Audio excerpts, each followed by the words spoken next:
नमस्कार मित्रों, मैं Ratnakar Mani Tripathi justice mantra justice is our mantra के भाव से इस प्लेटफॉर्म पर आया हूं।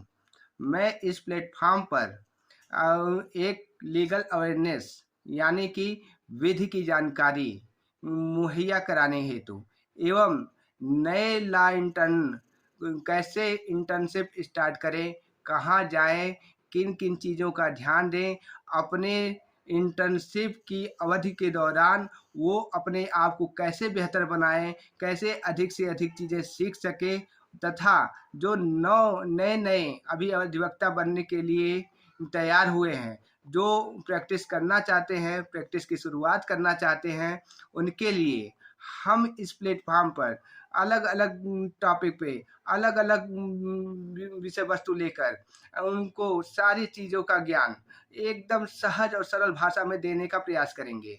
ये वीडियो उन सभी के लिए उपयोगी साबित होता है जो किसी न किसी मुकदमे में फंसे हुए हैं, झूठे प्रकाश से फंसे हुए हैं और जो लॉ इंटर्न हैं, जो नए अधिवक्ता हैं, जिनको कोर्ट की प्रोसीडिंग का अभी ABCD नहीं मालूम है, उन्हें कोर्ट की प्रोसीडिंग की सभी जानकारियाँ हम अपने इस प्लेटफॉर्म के द्वारा मुहैया कराएंगे।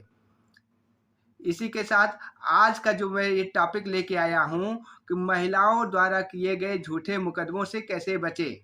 इस टॉपिक की आइए शुरुआत करते हैं। आइए स्टार्ट करते हैं। महिलाओं द्वारा किए गए झूठे मुकदमों से बचाव। ये झूठे मुकदमे कैसे होते हैं? IPC की 498A दहेज उत्पीड़न, घरेलू हिंसा अधिनियम DV एक्ट, बलात्कार के झूठे आरोप IPC 376, छेड़छाड़, धमकी, मानसिक उत्पीड़न। ये वे आम झूठे मुकदमे हैं जिनका सामना पुरुष करते हैं। आइए महिलाओं को द्वारा किए गए झूठे मुकदमों से बचाव से संबंधित सिलसिलेवार ढंग से हम देखते हैं। सबसे पहले तो आपको शांत और संयमित रहने की ज़रूरत है, घबराने की ज़रूरत नहीं है। झूठे केस लगते ही कई बार पुरुष डर जाते हैं, शर्मसार हो जाते हैं, तनाव में आ जाते हैं, जिससे गलत कदम उठा लेते हैं। जैसे आत्महत्या का विचार उनके मन में आने लगता है, वो पलायन करने का सोचने लगते हैं तथा वे इससे आक्रोशित होकर सोशल मीडिया पे उस लड़के के खिलाफ अनाप शनाप लिखने लगते हैं और यही जो एविडेंस के रूप में प्रयोग किया जाता है, जो आपके खिलाफ कार्यवाही करने में महत्वपूर्ण भूमिका निभाने लगता है। ऐसे में क्या करें? सबसे पहले आप FIR की कापी लें, उसमें उल्लिखित तथ्यों का विश्लेषण करें और ये विश्लेषण करें और यदि आपको जानकारी चाहिए कि ये FIR की कापी कहाँ और कैसे मिलेगी, तो आप ये जान लें कि ये FIR की कापी पुलिस थाने से या कोर्ट से प्राप्त की जा सकती है। अगर मामला झूठा है तो उसमें दिए गए विवरण अक्सर अतिरंजित होते हैं, अस्पष्ट होते हैं, विरोधाभासी होते हैं। तो अब ऐसी स्थिति में आपको लगता है कि पुलिस आपको गिरफ्तारी कर सकती है, तो तुरंत सेशन कोर्ट से आप अग्रिम जमानत के लिए आवेदन कर सकते हैं। यह अग्रिम जमानत धारा CRPC की 438 के तहत और यदि नया मुकदमा है तो BNSS 482 के तहत दाखिल की जाती है। कोर्ट जमानत देते समय कहता है कि बिना जांच की गिरफ्तारी नहीं की जाए।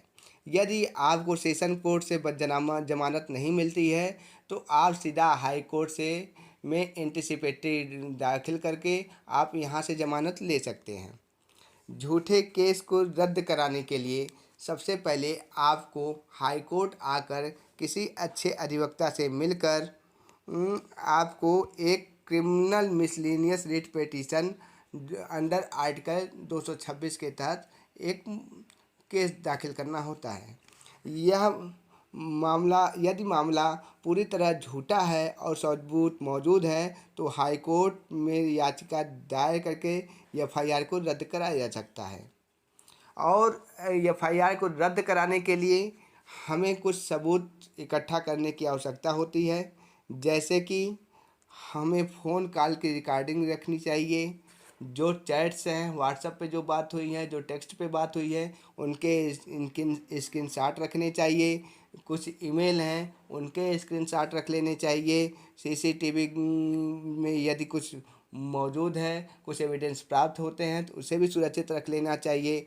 कुछ गवाहों के बयान जो उसे भी सुरक्षित रख लेना चाहिए। यदि डॉक्टर की कोई रिपोर्ट है जो आपके केस में अहम भूमिका निभा सकती है तो उसे भी सुरक्षित रख लेना चाहिए। यदि यात्रा का टिकट है, आप साथ में कहीं घूमने गए हैं, कहीं फिरने गए हैं, ये सब चीज़ें ऐसा विवाह के पूर्व यह काम करता है कि दोनों के बीच एक कंसेंट था।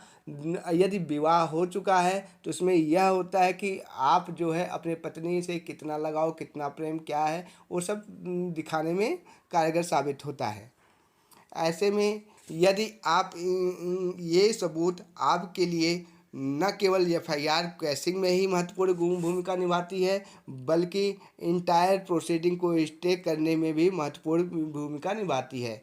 यदि इस केस में आपकी चार्जशीट लग गई है तो आपको हाई कोर्ट में सीआरपीसी की धारा 482 के तहत अथवा नया केस है तो बीएनएसएस की धारा 482 के तहत आप एक एप्लीकेशन दाखिल करते हैं।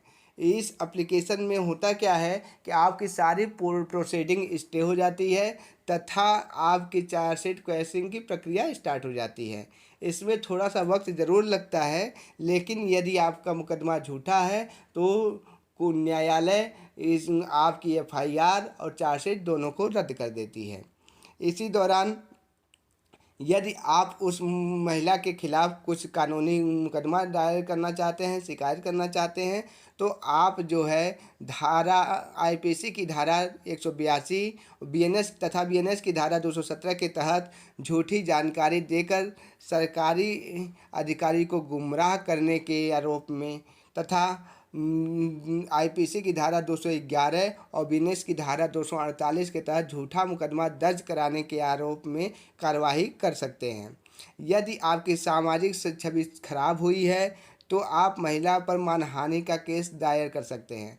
यह मानहानि की केस आईपीसी की धारा 499 तथा 500 तथा बीएनएस की धारा 356(1) 356(2) के तहत आप दाखिल करते हैं।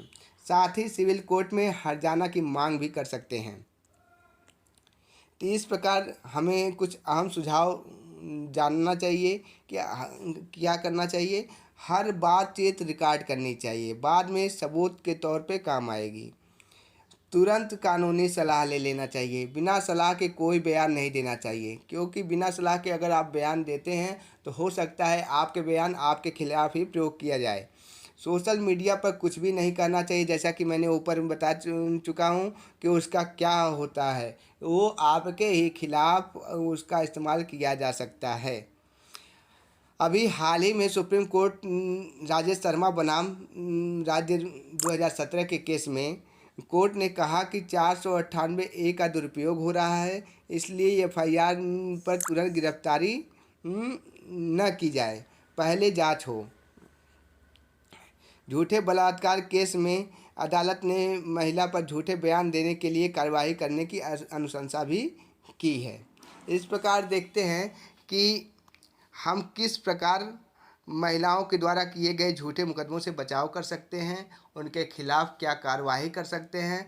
अब हम अगले वीडियो में साइबर क्राइम के से संबंधित विषय वस्तु को लेके आएंगे कि अगर आपके से कोई साइबर फ्रॉड हुआ है, आपके ऊपर कोई साइबर अटैक हुआ है, तो आप जो है इससे कैसे निपटें, कहाँ शिकायत करें, कहाँ कैसे एफआईआर करें और अपना पैसा कैसे वापस पाएं, संबंधित विवरण प्रस्तुत करूंगा। धन्यवाद।